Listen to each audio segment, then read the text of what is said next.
नमस्कार, धर्मवाणी में आपका स्वागत है। मैं हूं अजय चौहान और जनसंख्या विस्फोट को लेकर श्रीमान योगी आदित्यनाथ जी ने विश्व जनसंख्या दिवस के अवसर पर जो एक अपना भाषण दिया और उस विषय पर जो उन्होंने प्रकाश डाला, तो उसको देखते हुए यहाँ पर एक बात तो साफ हो गई कि इस विषय को लेकर अभी तक भारतीय राजनीति में जो पद पर बैठे हुए यानी संवैधानिक पद पर रहते हुए किसी भी, विशेष करके किसी भी हिंदू नेता ने या फिर कोई भी किसी भी समुदाय का, किसी भी धर्म विशेष का कोई भी राजनेता हो जो संवैधानिक पद पर बैठा हो, उसने सीधे सीधे एक समुदाय विशेष को नाम ले करके और उसके ऊपर टिप्पणी करते हुए ये बयान दिया हो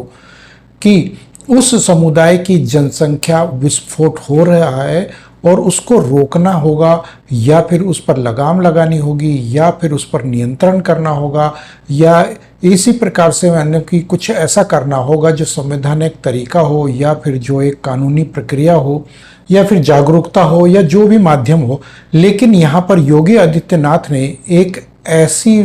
क्रिया की प्रतिक्रिया दी है जो भविष्य के लिए उन्हें एक प्रकार से अगर हम कहें तो भविष्य के लिए उन्होंने अपना ताल ठोक करके प्रधानमंत्री पद की उम्मीदवारी 2024 के लिए साबित करने का प्रयास किया है कि वो इसके लिए एकदम सटीक बैठते हैं। और अगर हिंदू समुदाय चाहे तो सोशल मीडिया के माध्यम से सड़कों पर उतरकर उनके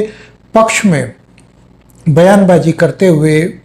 विभिन्न प्रकार के कार्यक्रम चलाते हुए, यानी कि उनके समर्थन के लिए आगे आते हुए एक प्रकार से उनको किसी भी प्रकार का स्ट्रीट पावर का जोर दिखाकर सोशल मीडिया से या किसी भी माध्यम से उनको अगर वो प्रमोट करते हैं प्रधानमंत्री के दावेदार के तौर पर 2024 के चुनाव के लिए योगी आदित्यनाथ को, तो कहीं ना कहीं हमें ये बेनिफिट मिल सकता है कि 2024 के बाद प्रधानमंत्री पद के दावेदार वो हो सकते हैं। और क्योंकि वर्तमान प्रधानमंत्री श्रीमान नरेंद्र मोदी जी जो है मुस्लिमों के तुष्टीकरण में वो हद से ज़्यादा उतर चुके हैं और पार होने की कगार पर है और कहीं न कहीं उन्होंने हिंदू वोटरों को दरकिनार कर दिया है, जिनके दम पर वो प्रधानमंत्री पद पर आसीन हुए हैं 2 बार 2014 और 19 में। तो अब उनके खिलाफ आक्रोश बढ़ चुका है और हिंदू वोटर अब उनसे कन्नी काटने की तैयारी में है और कहीं ना कहीं उनको, हालांकि अभी कोई विकल्प राजनीति में कोई दूसरा विकल्प नहीं है अभी, तो मजबूरी में उन्हें झेलना पड़ रहा है हिंदू वोटरों को। लेकिन यदि योगी आदित्यनाथ का नाम उछाला जाएगा तो कहीं ना कहीं यदि हमें जो अवधारणा लेकर चल रहे हैं कि यदि हिंदू राष्ट्र घोषित करवाना है, बनवाना है या उस ओर हमें कुछ कदम बढ़ाने हैं या उस ओर हमें जाना ही है, तो कहीं ना कहीं नरेंद्र मोदी की जगह हमें योगी आदित्यनाथ उस दिशा में ले जाने में सक्षम है। और वो 100% हमें अभी जो जनसंख्या विस्फोट को लेकर जो उन्होंने बयानबाजी की है वो उससे झलक इसकी हमें साफ दिखती है। और कहीं ना कहीं हमें ये पता चलता है कि श्रीमान योगी आदित्यनाथ हमारे लिए इस विषय में या इस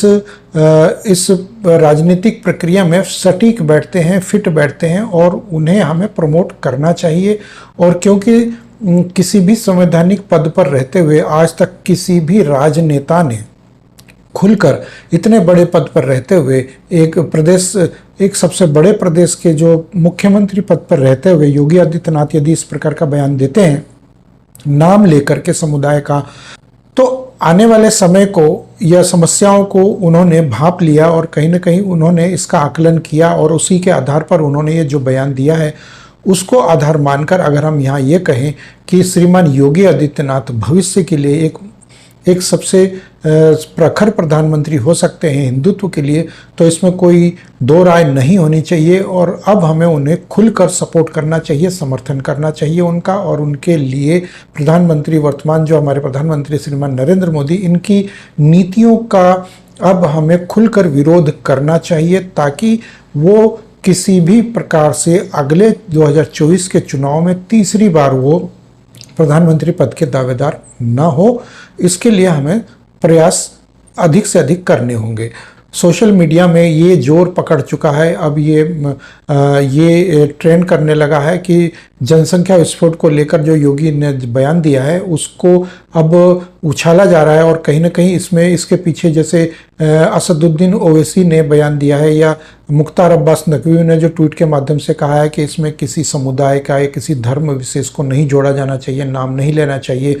तो कहीं ना कहीं ये लगता है कि अब केंद्र सरकार और मध्य और उत्तर प्रदेश की जो राज्य सरकार है, डबल इंजन वाली सरकार है, उसके बीच में अब ठंड सकती है, और हो सकता है कि ये योगी आदित्यनाथ अपना कद बड़ा कर चुके हैं, तो कहीं ना कहीं उनको दबाने के लिए केंद्र सरकार अब कुछ नीतियां बदल सकती है या उन्हें नीचा दिखाने के लिए हरकतें कर सकती है, और वे किसी भी तीसरे चौथे व्यक्ति को बड़ा होना देना नहीं चाहते। तो उसके लिए कहीं ना कहीं योगी आदित्यनाथ को दबाया जा सकता है, जिस प्रकार से आसाम के मुख्यमंत्री श्रीमान हेमंत बिस्वा शर्मा को दबाया जा रहा है, और संघ के माध्यम से भी उनको दबाव दिया जा रहा है कि आप हिंदुत्ववाद को अधिक से अधिक लेकर ना चलें, आप हिंदुत्ववाद को बढ़ावा ना दें, आप मदरसों को दबाना बंद करें। और इसी प्रकार से योगी आदित्यनाथ के ऊपर भी दबाव डाला जाता है, दबाव डाला जा रहा है। तो उसी को देखते हुए यहाँ पर हमारे सामने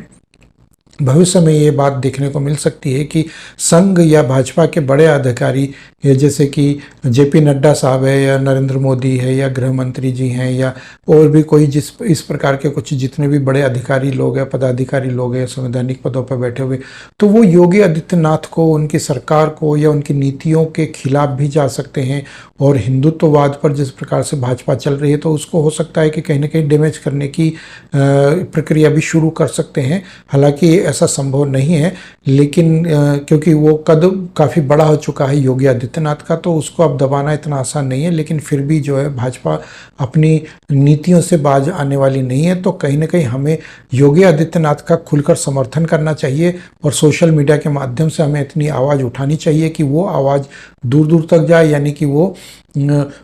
हमारे सोशल मीडिया की पोस्ट या जो हमारी आवाज़ होगी वो किसी भी माध्यम से या किसी भी तरीके से उन लोगों तक जाए जो अभी तक हिंदू विरोधी नीतियों को अपनाते आ रहे हैं और मुस्लिम तुष्टीकरण पर जोर दे रहे हैं। तो उनके सामने अगर ये हमारी बात जाएगी तो कहीं ना कहीं उन्हें लगेगा कि हमारे वोटर अब खुलकर हमारा ही विरोध कर रहे हैं, तो कहीं ना कहीं उन्हें खुश करने के लिए अब हमें योगी आदित्यनाथ को प्रमोट करना चाहिए और 2024 के लिए उन्हें प्रधानमंत्री पद की दावेदारी दे देनी चाहिए। तो देखते हैं भविष्य क्या होता है, लेकिन योगी आदित्यनाथ ने जो दांव खेला है वो कहीं ना कहीं भविष्य के लिए उन्हें प्रधानमंत्री पद का एक योग्य उम्मीदवार बनाने के लिए सक्षम है, और हमारी शुभकामनाएं उनके साथ है। तो मिलते हैं अगले वीडियो में। अगर आप लोग मेरे इस विचारों से सहमत हो तो कृपया कमेंट बॉक्स में अपने विचार भी हमें बताएं और वीडियो को लाइक करते जाएं। और अगर आप लोग पहली बार इस चैनल पर आए हैं तो कृपया इस चैनल को सब्सक्राइब करके पास में बने बेल आइकन को भी दबा दें, ताकि मेरे आगे आने वाले वीडियोज़ की नोटिफिकेशन आप लोगों तक पहुँचती रहे। तो मिलते हैं अगली वीडियो में, तब तक के लिए जय श्री राम।